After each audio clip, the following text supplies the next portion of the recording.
I'm Dave, a co-founder of Alliance to Feed the Earth in Disasters, or ALFED, also a professor at University of Canterbury in New Zealand.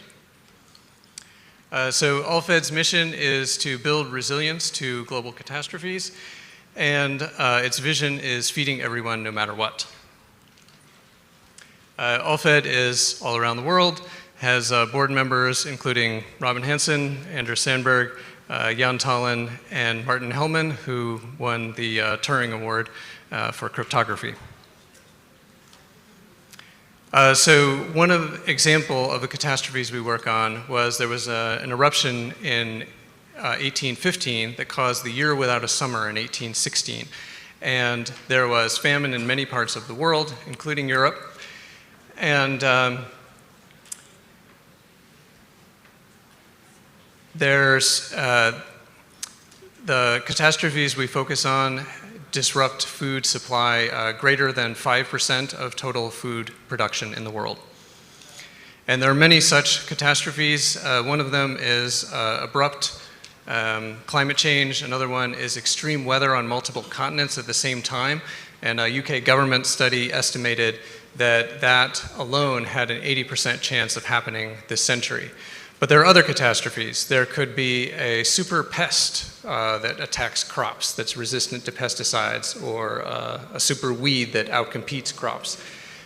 You could also have disruption of pollinators, disruption of beneficial bacteria, asteroid impact. And most extreme is nuclear winter. So if we have a large-scale nuclear war, we'd have burning of cities. Smoke would go up into the stratosphere and stay there for up to a decade. And the global climate would be severely disrupted, around 9 degrees Celsius drop globally. And the agricultural output would fall about 90%. And to put this into perspective, you can see the yield, the number of tons per hectare per year of global food production. And if we had a severe nuclear winter, basically our yields would go back to before the Industrial Revolution. So what can we do about this? Well, we could relocate cool, loving crops closer to the equator, things like wheat and potatoes. Also mushrooms don't require sunlight to grow. But there are a number of other options. We could scale up seaweed. Seaweed can grow around 10% per day, even in nuclear winter conditions. We could turn fiber or wood into sugar, so that's cellulosic sugar. We could take crop residues and make leaf protein concentrate from them. We could build greenhouses, and we could also do fermentation. So there are several companies that are now turning natural gas into protein, and also some companies turning hydrogen into protein. But these companies are not thinking about how to do it fast in a catastrophe, so that's what we focus on. We also look at catastrophe scenarios that could disrupt infrastructure, such as electricity. And these include extreme solar storm, a detonation of a nuclear weapon at high altitude, causing an electromagnetic pulse that could destroy electronics, or a cyber attack, which could be AI-enabled, or an extreme pandemic that could cause people to be unable or unwilling to report to critical industries. And then this would cascade across industries.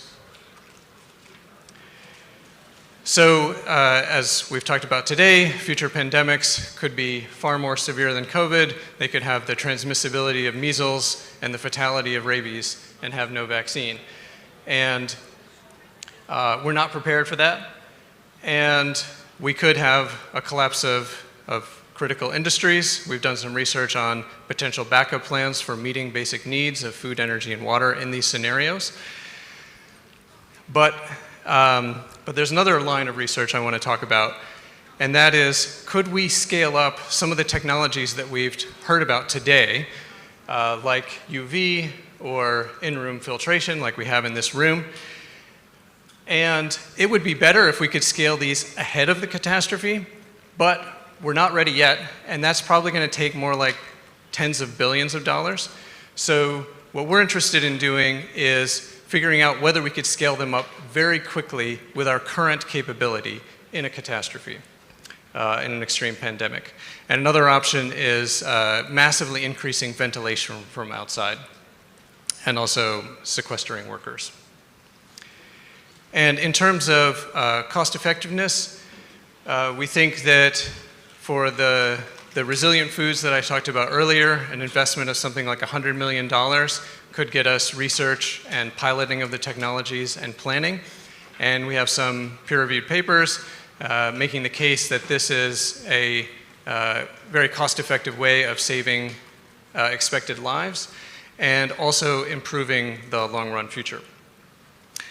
But in this case, in particular, we don't need to build big industrial pilots. This could be done potentially for millions of dollars, so it would be extremely cost-effective. So some of the pilots, the paper factories actually have most of the equipment already that we need to turn wood into sugar, but we'd like to actually try it out and convert a paper factory into a sugar factory. Another pilot we'd like to do is a resilient satellite. So if we had an extreme solar storm or EMPs, the satellites we have now would be destroyed quickly. But if we had a satellite that was resilient to these catastrophes, we could get emergency communication. And with just one satellite in a polar orbit, it would be able to get information to everyone on Earth with just regular cell phones once per day. And here, again, the investment is just in the millions of dollars.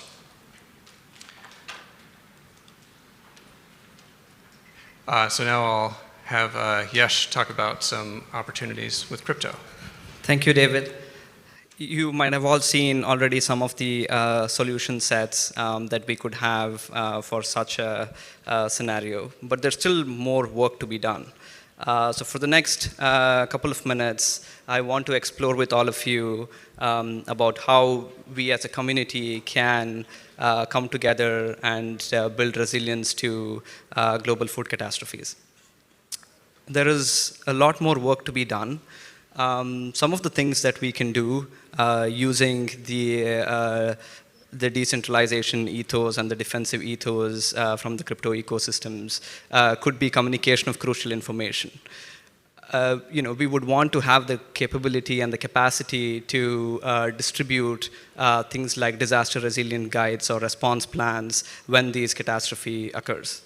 So one thing that we can do is we already have decentralized, hosting and storage through your IPFS, but we would still need mechanisms that would help us when we do not have access to internet. So we need to have such technologies to be able to communicate very crucial information that could save a lot of lives during such a scenario.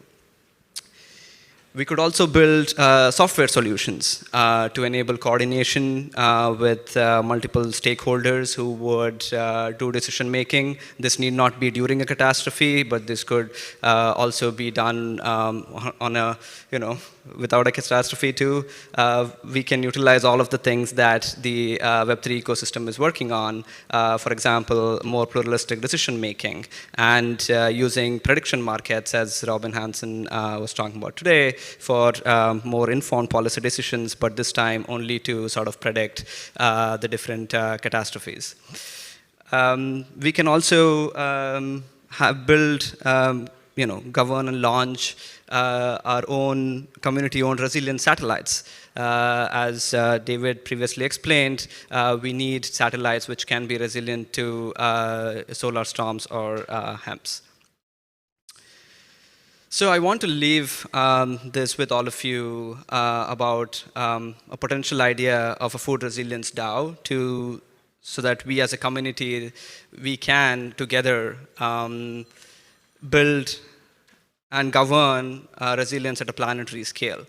Does a DAO structure suitable for this? I'm not sure yet, but would love to love all of your inputs. But there is so much we can do together and take control of our own resilience and defense as a community. But there are some other simpler things that we can do. For example, directly sort of supporting the work that AllFed does through Ethereum. you can just send some ETH to alpha.eth. Some of the things that Alpha's working on currently is sort of mapping out the entire technology roadmaps, sort of building a technology tree for food resilience. One of them could be research on precision fermentation. You can make fats from microorganisms, but we would need to still map out what sort of bottlenecks are there in the industries. And as David pointed out, when a catastrophe occurs, how can we actually scale up very rapidly? So we need to have that research and plans available beforehand. We can also do some really cool pilots. We can simulate a nuclear winter condition in the Australian interior. We can do a test launch of our resilient satellite as well. So if you're interested to contribute and help, my signal is up there at yesh.88. You can hit me up. Yeah, so I want to leave you with this about potential community-owned resilience. And if you have any questions, we can now take it. I think you can go to the QR code on the side and have some questions there.